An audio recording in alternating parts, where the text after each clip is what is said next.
আয়েশা, বিয়ের আগে তোরে কিন্তু আমি 3বার স্বপ্নে দেখছিলাম। বড্ড খুশি হয়ে গেলেন আয়েশা।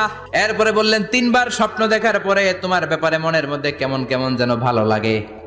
তারপরে একটা ছোট্ট কাগজের মধ্যে, জান্নাতি কাগজ, রেশমি কাপড়ের মধ্যে তোমার চেহারাটা এনে জিব্রাইল বললেন, দেখেন নবী কেমন লাগে। আমি কইলাম, ভালো লাগে। কার মেয়ে? আপনার বন্ধু আবু বকরের মেয়ে। বিয়ে করবেন নাকি? বিশ্বনবী বললেন, ও জিব্রাইল, তুমি যদি ঘটক হও, আল্লাহ যদি হয় কাজী, আমি মোহাম্মদ বিয়েতে রাজি। বিয়ে হয়ে গেল, কিন্তু ঘরে দামি ফার্নিচার নাই, টাকা পয়সাও তেমন নাই, কিন্তু আছে খালি সুখ। এত ভালোবাসতেন মা আয়েশাকে।